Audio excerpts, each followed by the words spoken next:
کلام الہی میں شمس الضحیٰ ہے، کلام الہی میں شمس الضحیٰ، تیرے چہرے نور فضا کی قسم، قسم شب تار میں راز یہ تھا کہ حبیب کی زلف دوتا کی قسم۔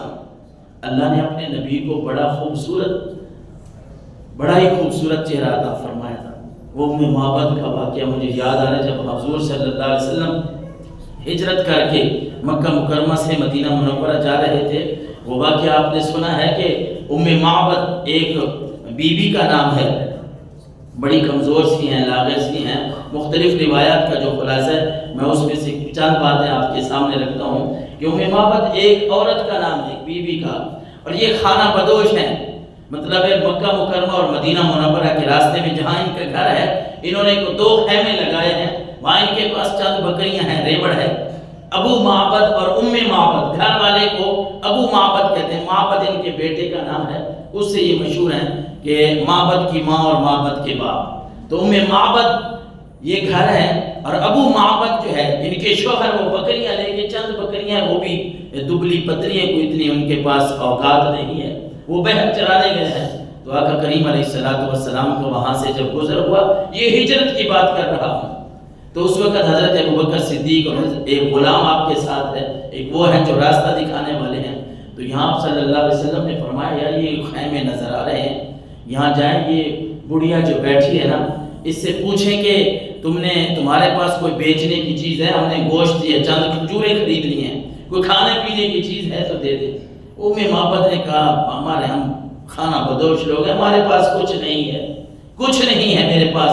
تو سرکار دو عالم صلی اللہ علیہ وسلم نے فرمایا یہ بکری جو آپ نے باندھی ہوئی ہے، ہم اس کا دودھ دو لیں۔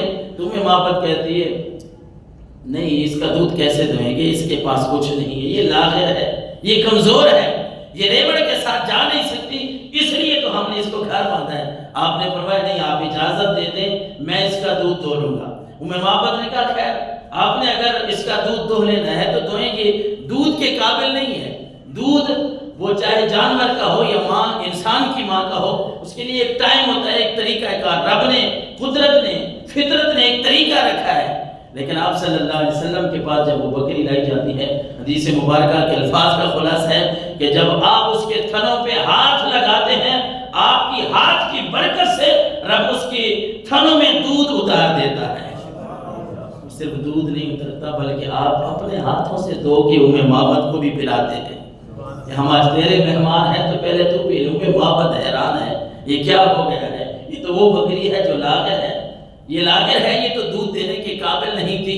آپ نے حضرت ابوبکر کو بھی پلایا، آپ نے غلام کو بھی پلایا، اور ساتھ جو راستہ بتانے والا تھا اس کو بھی پلایا۔ اور حدیث مبارکہ کا مفہوم یہ ہے کہ آپ صلی اللہ علیہ وسلم جب جا رہے تھے تو آپ نے ان کے برتنوں میں دودھ اور بھی دو کے رکھ دیا ہے کہ جب ابو معبد جو اس کا شوہر تھا وہ واپس آتا ہے، وہ پوچھتا ہے کہ ہمارے گھر میں دودھ کی اتنی کوئی اوقات ہماری نہیں، ہماری بکریاں، ہمارا ریوڑ اتنا نہیں، یہ دودھ کہاں سے آیا ہے؟ تو ام معبد نے جو باتیں کہی تھی نا وہ بڑی خوبصورت تھی۔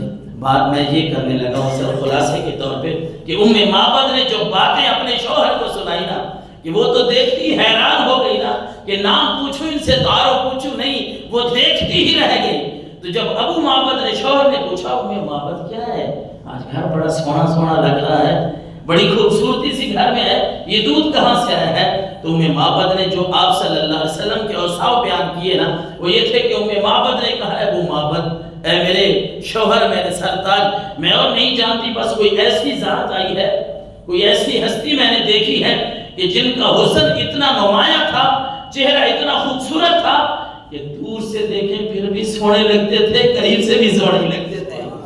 بعض انسان کا چہرہ ایسا ہوتا ہے نا، یہ عزت وقار ایسے تھے، دور سے کوئی خوبصورت لگتا ہے، کوئی چیز ہو، کوئی بھی چیز ہو، بندہ جب نیڑے جاتا ہے پھر کہتے ہیں نہیں وہ یہ اس طرح نہیں ہے، یا بعض دفعہ کوئی چیز قریب سے سونی لگتی ہے، دور سے نہیں۔ ام معبد اپنے شوہر کو بتاتی ہیں ابو معبد ایسی ہستی ہمارے گھر آئی تھی کہ ان کا چہرہ اتنا خوبصورت تھا کہ وہ دور سے بھی خوبصورت لگتے تھے، نیڑے سے بھی بڑے خوبصورت لگتے تھے، ان کی تخلیق اتنی عمدہ تھی، کہتے ہیں بڑے حسین، انتہائی جمیل تھے، ان کی آنکھیں سیاہ تھی، اب نام تو پوچھ نہیں سکی نا، دل جو دے بیٹھی، دل جو دے بیٹھی، جس طرح وہ عربی کا ایک شعر ہے نا کہ حضرت زلیخا کے لیے کہ انہوں نے حضرت یوسف علیہ السلام کے ساتھ جو ان کا قصہ ہے اس کے ساتھ کسی نے عربی میں شعر لکھا کہ لواحی زلیخا لو رأینا جبینہ لأثرنا بالقطع القلوب علی الایدی.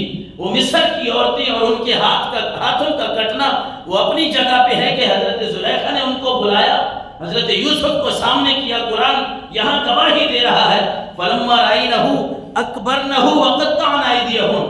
جب زلیخا کو تانے مارے تھے مصر کی عورتوں نے تو انہوں نے کہا چلو میں وہ دکھا ہی دیتی ہوں جن کے بارے میں مجھے کہہ رہی ہو کہ یہ فلاں پہ دل ہار بیٹھی ہے، آ جاؤ میرے گھر.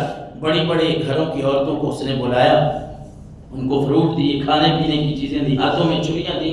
اور پھر یہ قرآن کی بات ہے، قصہ کہانی نہیں ہے. اور پھر حضرت یوسف کو کہا کہ ذرا ان کے سامنے سے اپنی جھلک دکھاؤ، ان کے سامنے ذرا نکل کے دکھاؤ.